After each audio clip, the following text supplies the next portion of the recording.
Hello, my name is Gabriela POLAKOVIC, and I would like to welcome you to my final presentation, 3D Apples and Oranges, comparing residual stress and distortion modeling for metal additive manufacturing. I would first like to thank my collaborators at Los Alamos National Laboratory and Texas A&M University for sponsoring this research. Additive manufacturing, or AM, is production via the addition of materials and layers. Compared to other manufacturing methods, AM is cost-effective, reduces waste, and allows greater geometric freedom and flexibility in production. Wire electron beam additive manufacturing allows for the highest efficiency AM of metal structures. First, a machine references a 3D CAD model. Then, as demonstrated by the top left figure, the electron beam gun deposits a layer of metal through a wired feedstock, then heats and fuses the wire together layer by layer. Los Alamos' ProBeam EBAM machine can be seen in the bottom left figure.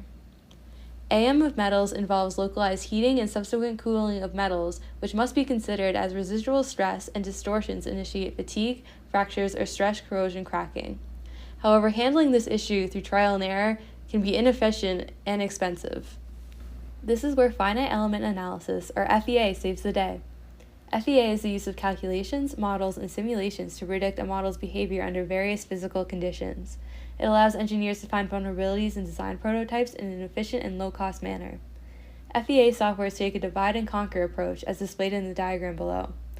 First, the geometry is divided into a mesh, which is split into elements and their vertices called nodes. The software builds and solves a linear system of equations for each element based on boundary conditions and material properties. Then, it assembles this information at the nodes to obtain a solution for the entire domain. The results are displayed in terms of displacement, stresses, strains, and temperature distributions. The FEA computational tools used in this project are Abacus and SolidWorks. Abacus is known for its robust FEA capabilities, but is considered a relatively challenging software to master. SolidWorks is a simpler and more widely recognized solver, but is not as highly regarded for its FEA abilities. This leads to the question, does simple suffice? The objective of this project is to evaluate and compare the two FEA softwares for suitability in performing modeling analysis on simple additive geometries, and in determining if a high-fidelity solver is necessary. Now to outline the research methods, we began by sketching a model wall geometry. I worked on developing a SolidWorks model that simulated an additive build of the part, while my collaborator ran the corresponding simulations in Abacus. We then applied each software's FEA capabilities to predict heat flow, distortions, stresses, and strains. During my visit to Los Alamos, we used the wire EBAM machine to manufacture the part and compare the physical model results to the FEA predictions and evaluate the advantages and disadvantages of each software. SolidWorks does not contain an AM build simulation add-in like Abacus, so I first had to develop a method to best simulate EBAM given SolidWorks' limited capabilities. As the model evolved, I faced several challenges that I had to work through in order to develop the most accurate simulation possible. In the first stage, I attempted a simulation with the following conditions to get familiar with the time-dependent heat power that will act as the electron beam and the corresponding FEA results. Power was set to 250 watts for 1 second on a 2 mm diameter circle on an aluminum part with an initial temperature of 23 degrees Celsius.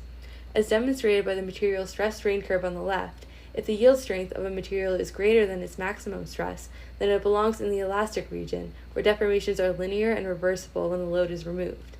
Only when the maximum stress surpasses the yield strength can the material enter the plastic region, where deformations are permanent. Challenges were presented to the nonlinear results of the study, which showed permanent deformations even after the part was fully cooled, despite the yield strength surpassing the maximum stress on the von Mises plot. The mesh was refined to its finest setting on the default scale, but the 2 mm diameter contained only one element, as seen in Figure 5. The mesh was still much too coarse to predict the accurate behavior in the critical area. The solution required using the mesh control feature to further increase the mesh within and around the critical area. The now realistic results show that the maximum stress surpassed the yield, predicting the part will undergo plastic deformations, as seen in Figure 8 and the animation below. The next stage of building the AM simulation involved adding a moving heat source in layers to replicate EBAM's process of heating and fusing metal wire. First, the body was split into even rectangular increments. Then the heat power was added by defining a time-dependent curve over each increment. As seen in the animation, this allowed the heat to move through the part, showing the buildup of each layer. I was, however, once again faced with a non-physical result when the thermal study captured minimum temperature values lower than the initial temperature of 25 degrees Celsius, as seen in the left diagram. Trial and error showed that enforcing common nodes between split boundaries and utilizing mesh controls to refine the mesh would solve the problem, but the mesh had to be so small that the simulation would take over a week to complete. After many failures to troubleshoot this issue through trial and error, I got in contact with a professional at SolidWorks who verified that the connection between the mesh size and acquiring physical results in this case was an inevitable trade-off in the FEA software at this time. However, selecting Intel Direct Sparse in the solver selection allowed for a much more reasonable runtime of the assembly, with a refined mesh due to its enhanced memory allocation algorithms and multi-core processing capabilities. The final model was then created with the following parameters in order to best match the future EBAM build. The AISI 304 steel assembly consisted of a 3x1 inch part fixed on a 12x12 inch plate. Heat power of 6 kilowatts was applied on the increments at a speed of 60 inches per minute, and the initial temperature was set to 25 degrees Celsius.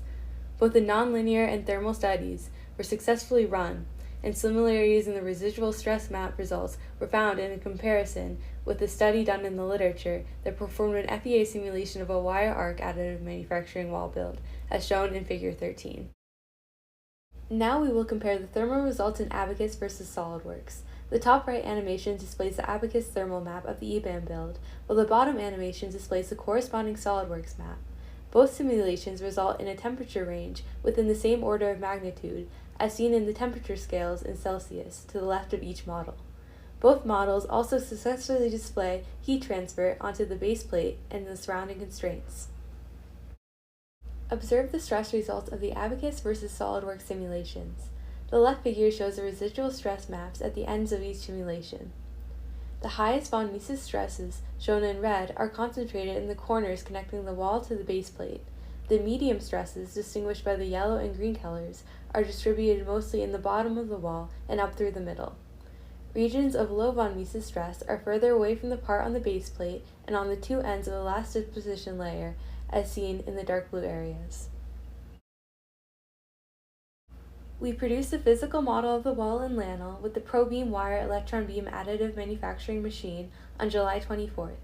The results are not yet released, but the distortions turned out to look very similar to the SolidWorks predictions, with parts expanding as layers were added, with the most notable distortions occurring in the top corners.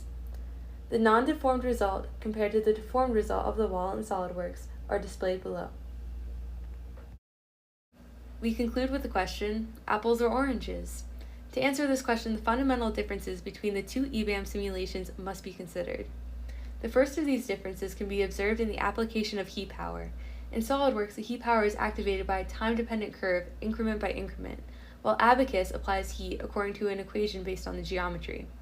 This application is much closer to the reality of an electron gun's movement.